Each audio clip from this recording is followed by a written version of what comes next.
Good evening, ladies and gentlemen. It's your boy Peebo Lottie. He got more head than he got body. And I got another YN Talks for y'all today. It's going to be 2 in a day. This is a little short one. But I'm going to go ahead and get this motherfucker knocked out. Alright. Now, as you guys know, it is Father's Day, Juneteenth, Men's Mental Health Awareness Month. Yeah, I'm not editing this shit too. This one take Jake and this motherfucker live raw, cause I gotta get this motherfucker out so I can feel accomplished for the day. But as you can see, it is Sunday, June 21st, Father's Day. Happy Father's Day to all of the fathers out there holding it down for your seedling, as you should.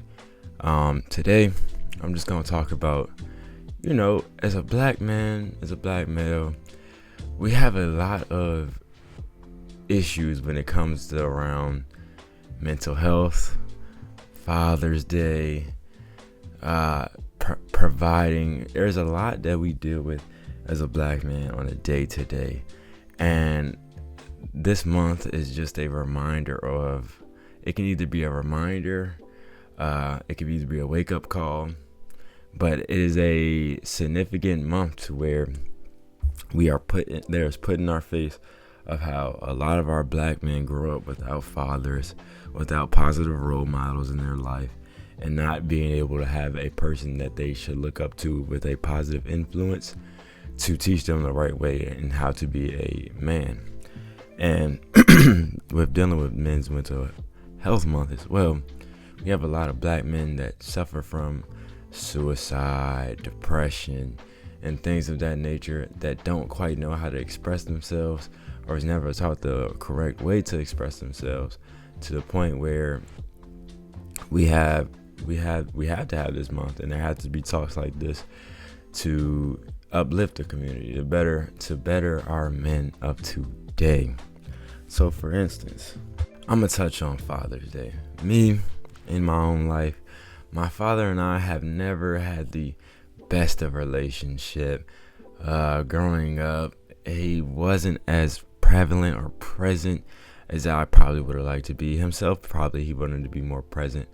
But just the way the situations and circumstances and things have played out within life, that is not to his control or mine either. And that is something that I had to learn to accept as I got older and became to be in certain positions that he also found himself in as well, which doesn't give it an excuse. I believe that if you do have a child in this world, that you should be prevalent and present in their life, and it is important because you do not know how that may affect that child growing up, their mental processes, their thought patterns, what they do, what they go through in school, how they may be teased, what they see. Like, kids nowadays, like, they tease you for the littlest things. Like I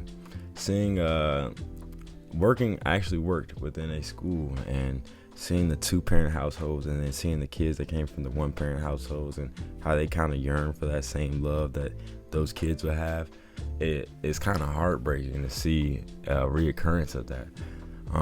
Like I said, every situation is different, every circumstance is different.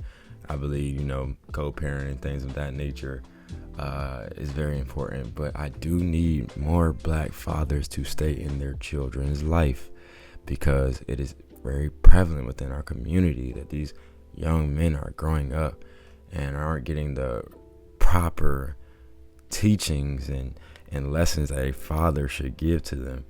And it's affecting them in so many ways that I don't even want to touch on it, but y'all know how it affects a black man when they don't grow with their father.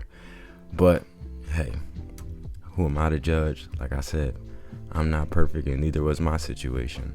So now I'm gonna go ahead and talk on men's mental health. So boom, Men's Mental Health Awareness Month. I don't think it gets the shine that it should get in June, but it is important for the men in our lives to check on their mental, check on the men that is in your life, see how they're doing, see how they're truly feeling, because a man battles through so much emotional damage, emotional scars that we just don't put off. And it's very hard to sit there and explain that to a person that doesn't understand it. I know a lot of men that, we don't speak on our feelings. We tough it up. We don't cry. None of that shit. And it's just like, that's what we're taught. Shit, that's what I was taught. But the older that I get and the more that I experience things that do bring trauma into my life, it is important to, speak to somebody about it. Get it up off your chest. Because you never know, like I said, how you may end up dealing with this later on in life, what type of issues it may arise. It's just like, we have to learn as men, especially as black men, the proper way to communicate our emotions and the ineffective way to go about dealing with them as well. If we just keep going through life, putting it on the back end, and never expressing ourselves, we'll end up, cooked, my nigga.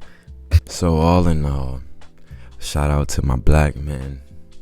Shout out to the men, period. Let's do better, fellas, at expressing ourselves, building stronger relationships, building a better community for one another, and taking care of our business, standing on 10, making sure we take care of the fam. That's my lesson for today. Take care of your 10, and always be a uplifting and positive voice to somebody in your life, because at some point somebody needs it, and hey, you never know who that is.